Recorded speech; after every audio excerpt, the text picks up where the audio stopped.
নমস্কার বন্ধুরা, আজকে আপনাদের সামনে নিয়ে এসেছি একটি গুরুত্বপূর্ণ সেশন। এই সেশনটি একবারে পুরোপুরি এমসিকিউ টাইপ হবে এবং এটি ইংলিশ টপিকের ওপর হবে।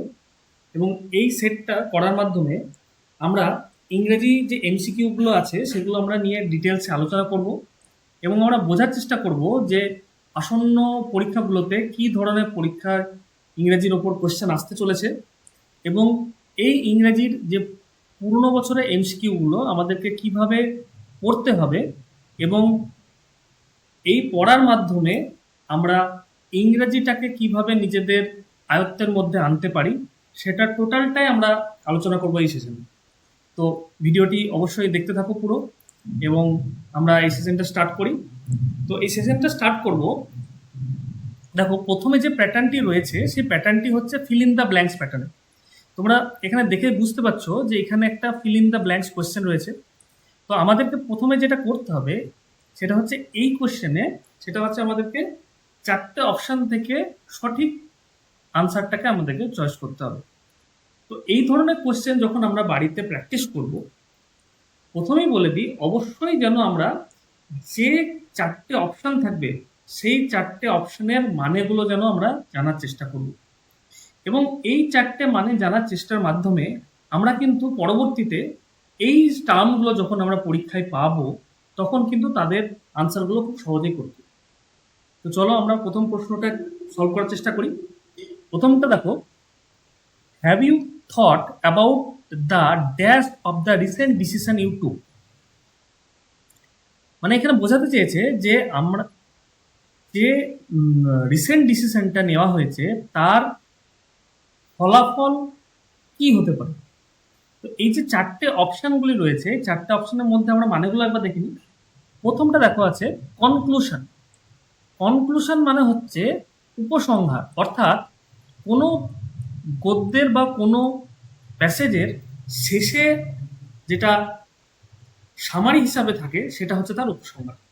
কমপ্লেক্সেস মানে হচ্ছে জটিলতা। কনসিকুয়েন্সেস এই শব্দটির অর্থ মানে হচ্ছে ফলাফল এবং কনসার্ন মানে হচ্ছে চিন্তা। তো অপশন থেকে তোমরা নিশ্চয়ই বুঝে গিয়েছো যে এটা আনসার হতে চলেছে কনসিকুয়েন্সেস, অর্থাৎ have you thought about the consequences of the recent decision you took. তো চলো আমরা পরবর্তী প্রশ্নটি দেখে নিই। পরবর্তী প্রশ্নটি একই প্যাটার্নে রয়েছে, যেটি ফিল ইন দ্য ব্ল্যাঙ্কস রয়েছে এবং এখানে দেখো রয়েছে the headmaster dash on the stage and gave a short speech. তো এর আগের প্রশ্নটা যেভাবে সলভ করলাম আমরা প্রত্যেকটা ধাপে ধাপে যে এমসিকিউগুলো রয়েছে এমসিকিউগুলোর যে চয়েস বা অপশানগুলো রয়েছে সেই অপশানগুলো মানে জানার চেষ্টা করব। প্রেসক্রাইবড, প্রেসক্রাইবড মানে হচ্ছে চিহ্নিত করা। অ্যাপিয়ার্ড মানে হচ্ছে উপস্থিত হওয়া। ডিলাইটেড মানে হচ্ছে আনন্দিত হওয়া এবং রিমেম্বার্ড মানে হচ্ছে মনে থাকা। তাহলে এখানে দেখো কোনটা ম্যাচ করছে একটু ভালো করে দেখো। The headmaster dash on the stage and gave a speech, মানে হেডমাস্টার স্টেজে এসে উপস্থিত হলেন, তাহলে এটার আনসার হয়ে যাবে অ্যাপিয়ার্ড। আমরা প্রথমেই জেনেছি অ্যাপিয়ার্ড মানে হচ্ছে উপস্থিত হওয়া। তাহলে এই বাক্যটির মানে হয়ে দাঁড়ালো হেডমাস্টার বা প্রধান শিক্ষক মহাশয় স্টেজে এসে উপস্থিত হলেন এবং একটি ছোট্ট স্পিচ বা একটি ছোট্ট বক্তৃতা ও স্পেস করলেন। তো চলো আমরা 3 নম্বর প্রশ্নটি দেখে নিই। 3 নম্বর প্রশ্নটি দেখো, unable to check her dash Alice ran after the rabbit down the rabbit hole. এইখানে যে অপশনগুলো রয়েছে সেই অপশনগুলো মানেগুলো আবার দেখে নাও। নার্ভাসনেস, নার্ভাসনেস মানে হচ্ছে স্নায়ু দুর্বলতা। প্লেজার মানে তোমরা সবাই জানো প্লেজার মানে হচ্ছে আরাম বা মনোরম।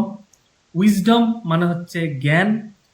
কিউরিওসিটি এটা মানে হচ্ছে কৌতূহল বা উৎসুকতা। তো অবশ্যই অপশন দেখে তোমরা নিশ্চয়ই বুঝে গিয়েছো যে এটার মানে কি হবে বা এটা আনসার কি হবে। Unable to check her curiosity, অর্থাৎ তার কিউরিওসিটিটাকে চেক না করতে পারে। চেক মানে হচ্ছে এখানে কিন্তু পরীক্ষা করানো, চেক মানে হচ্ছে এখানে আটকানো। এইখানে চেক কথার অর্থ কিন্তু আটকানো, মানে তার যে কৌতূহল, সে কৌতূহলটা অ্যালিস না আটকাতে পেরে সে কি করলো, সে একটা র্যাবিটের হোল অর্থাৎ একটা খরগোশের গর্তের দিকে দৌড়ে চলে গেল। তো পরের প্রশ্নটা দেখে নাও। পরের প্রশ্নটা দেখো, thunder and lightning was the was dash with heavy rain. তোমরা সবাই জানো থান্ডার অ্যান্ড লাইটনিং মানে হচ্ছে বজ্র বিদ্যুৎ এবং আলোর ঝলকানি। তো এই ঝলকানি দুটো কি হলো, হেভি রেনের সঙ্গে একসাথে দেখা হলো বা একসঙ্গে মিশে আকাশে দেখা গেল। তো আমরা মানেগুলো দেখে নিই। অ্যাকিউড,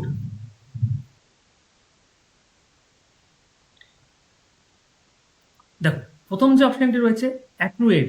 অ্যাকুরেট কথার অর্থ মানে হচ্ছে সঞ্চিত বা গচ্ছিত।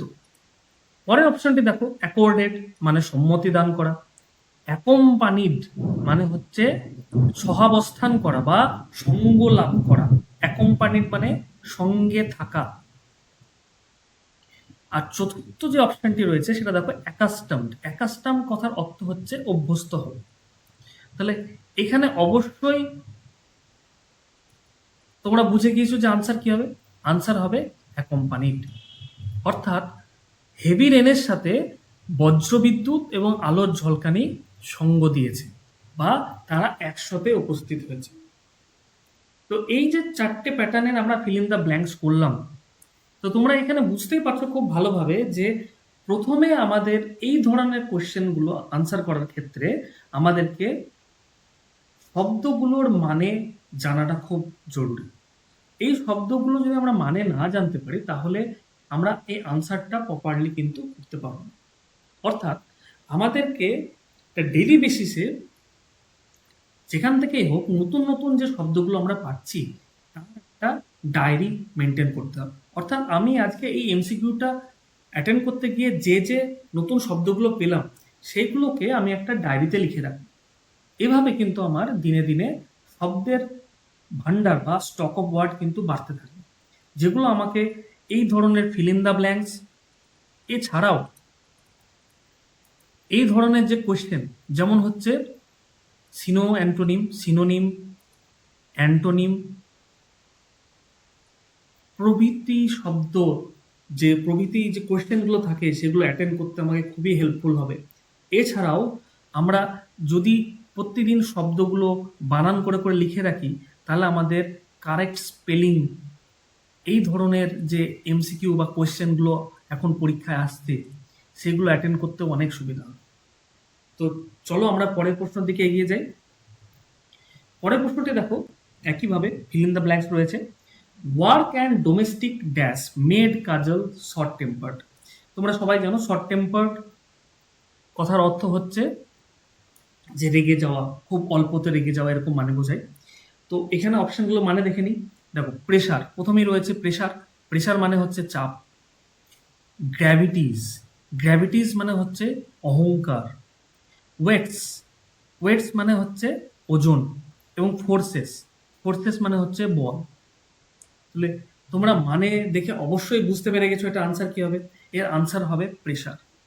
অর্থাৎ ওয়ার্ক অ্যান্ড ডোমেস্টিক প্রেশার মানে বাড়ি এবং কাজ এবং বাড়ির চাপ কাজলকে শর্ট টেম্পার করে দিয়েছে। চলো আমরা পরের প্রশ্নটি দেখে নিই। পরের প্রশ্নটি দেখো, এটা একটা নতুন টাইপের প্রশ্ন। নতুন প্যাটার্ন বলতে এইটা করতে হবে কি, এইখানে আমাদের ওয়ান ওয়ার্ড সাবস্টিটিউশন করতে হবে, যেটা বাংলায় বলে এক কথায় প্রকাশ।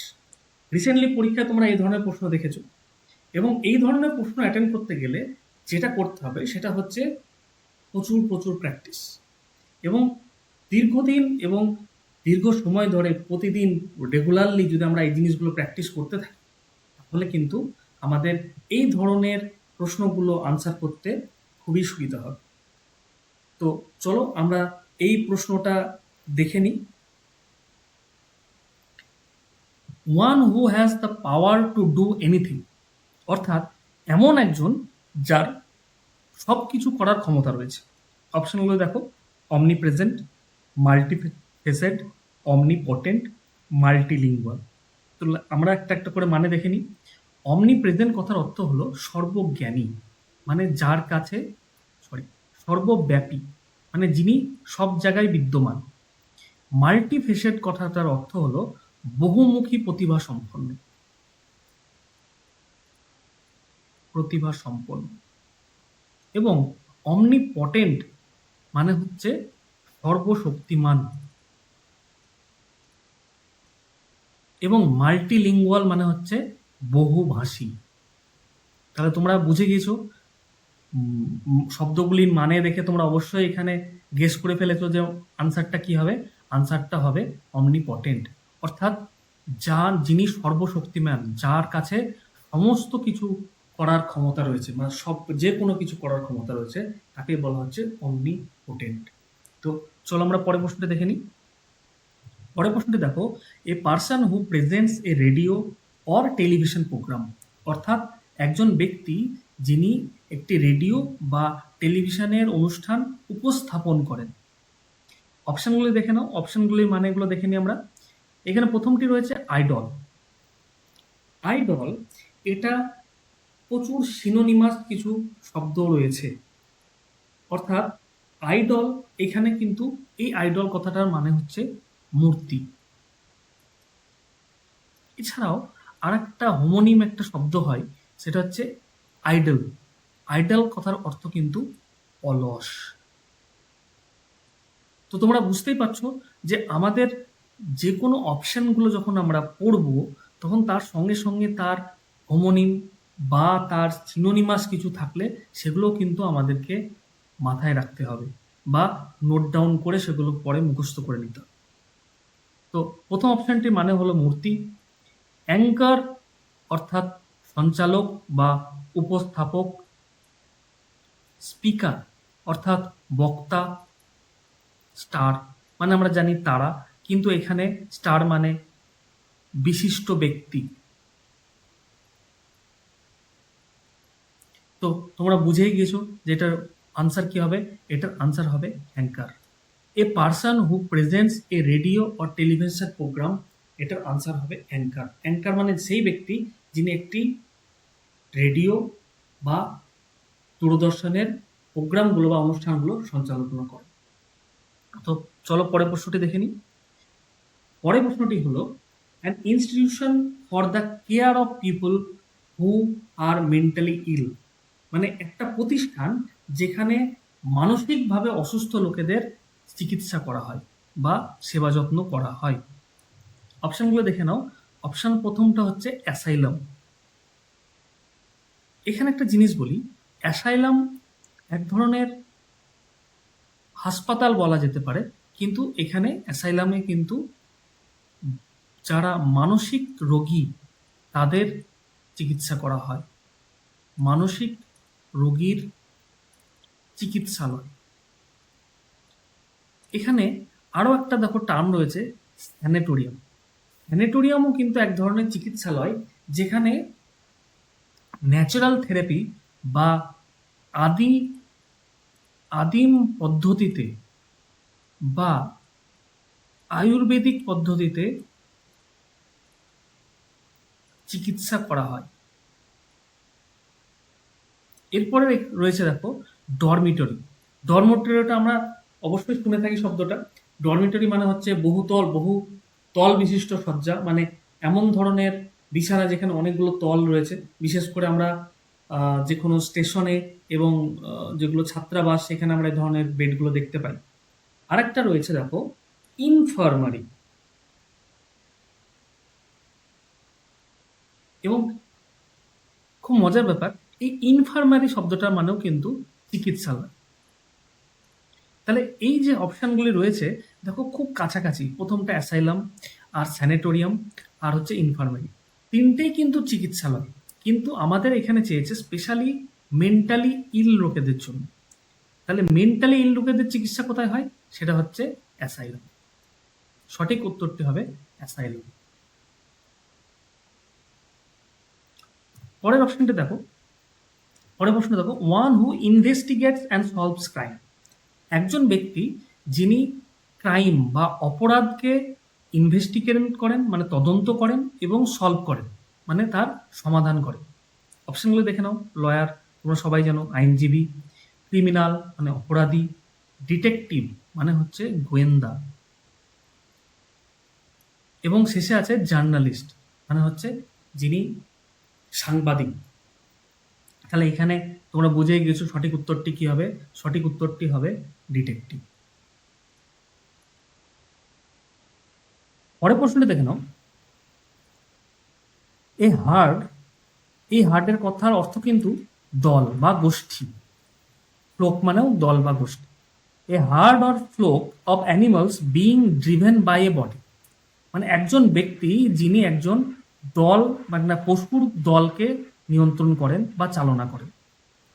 প্রথম অপশনটা দেখো, ক্রাউড। ক্রাউড মানে হচ্ছে জনগণ বা ভিড়। ক্লাস্টার, ক্লাস্টার মানে হচ্ছে সমষ্টি। থ্রং,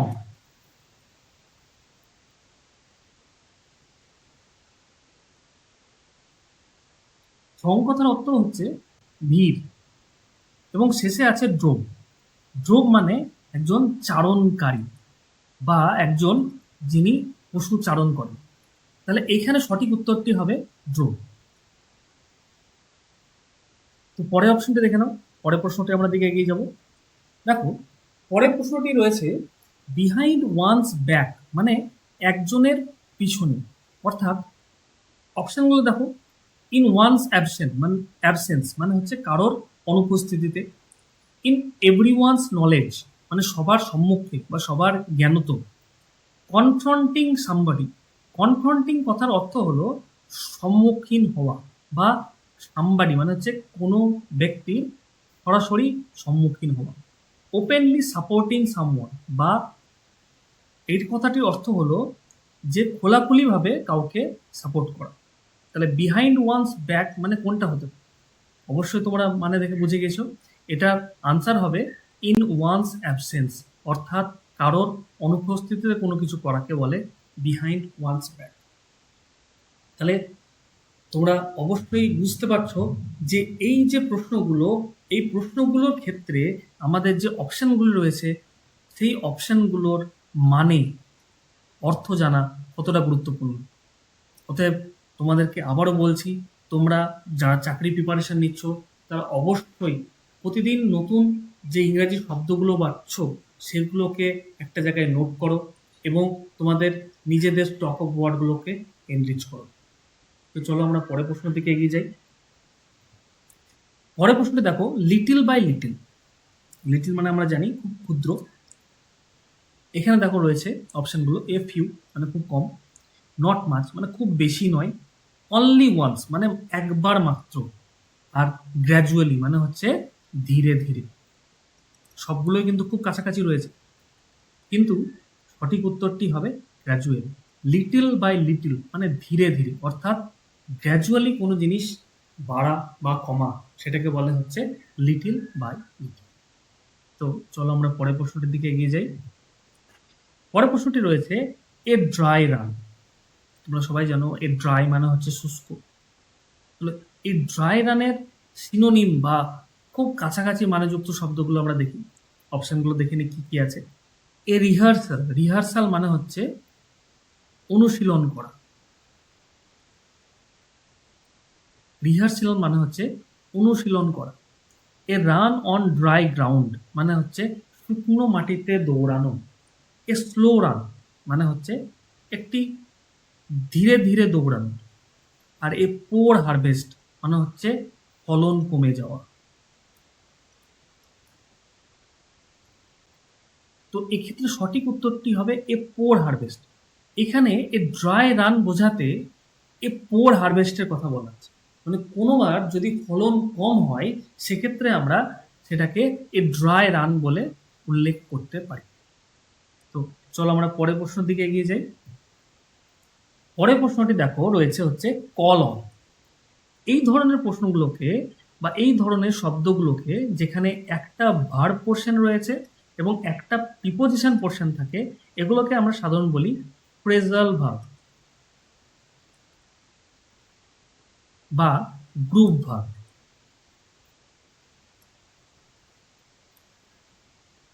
যেহেতু একাধিক শব্দ রয়েছে, অর্থাৎ এটা একটা দুটো মিলে যখন একটা শব্দ বা একটা অর্থ বোঝায়, তখন সেটাকে আমরা জানি, সেটাকে আমরা ফ্রেজ বলি। ওই জন্য এই ধরনের যে ভার্ব যেখানে একটা ভার্ব পোর্শন রয়েছে এবং একটা প্রিপোজিশন পোর্শন রয়েছে, তাকে আমরা বলি ফ্রেজাল ভার্ব। তো এটা একটা খুব কমন একটা ফ্রেজাল ভার্ব, যেটা পরীক্ষায় খুব বেশি আসে। তো এটার আমরা অপশনগুলো দেখে নেব। কল অন কথাটির অর্থ কি? প্রথম অপশনটি রয়েছে হচ্ছে অ্যানাউন্স, মানে হচ্ছে ঘোষণা করা। ২ নম্বর অপশনটি রয়েছে ভিজিট, মানে সাক্ষাৎ করা বা বেড়াতে যাওয়া। ৩ নম্বর অপশনটি রয়েছে স্টেপ আউট। স্টেপ আউট মানে হচ্ছে পা বের করা বা কোনো জায়গা থেকে বেরিয়ে যাওয়া। ৪ নম্বর হচ্ছে টেলিফোন, মানে দূরভাষ যন্ত্রের মাধ্যমে কথাবার্তা বলা। তো এই ক্ষেত্রে সঠিক উত্তরটি হবে ভিজিট। আমরা সবাই জানি কল অন যে ফ্রেজাল ভার্বটি রয়েছে, তার সঠিক অর্থ হচ্ছে সাক্ষাৎ করা বা কারোর বাড়িতে গিয়ে দেখা করা, সেটাকে বলা হচ্ছে কল অন। এছাড়াও যেটা আরেকটি খুব গুরুত্বপূর্ণ একটা গ্রুপ ভাব রয়েছে, যেটা পরীক্ষায় খুব আসে, সেটা হচ্ছে কলাপ। কলাপ কিন্তু মানে হচ্ছে রিকল বা স্মরণ করা, সেটাকে বলা হচ্ছে কলাপ। তো আশা করি এই ভিডিওর মাধ্যমে তোমরা বুঝে গেছো যে আসন্ন পরীক্ষায় যে ধরনের প্রশ্নগুলি আসতে পারে এবং সেগুলোকে কাউন্টার করতে গেলে কি ধরনের প্রিপারেশন আমাদেরকে নিতে হবে এবং কি ধরনের অনুশীলন আমাদেরকে করতে হবে। এবং আমরা যখন পুরনো প্রশ্ন বা পুরনো পরীক্ষার প্রশ্নগুলো পর্যালোচনা করব, তখন আমাদেরকে কিভাবে সেগুলোকে ট্যাকেল করা বা সেগুলোকে আনসার করতে হবে। ভিডিওটি ভালো লেগে থাকলে অবশ্যই আমাদের চ্যানেলটিকে সাবস্ক্রাইব করে দেবে এবং এই যে ভিডিওটিকে তোমাদের বন্ধুর মাধ্যমে শেয়ার করে দেবে। দেখা হবে আবার নতুন একটি সেশনে। তো সবাই ভালো থাকো এবং প্রিপারেশন নিতে থাকো। ধন্যবাদ।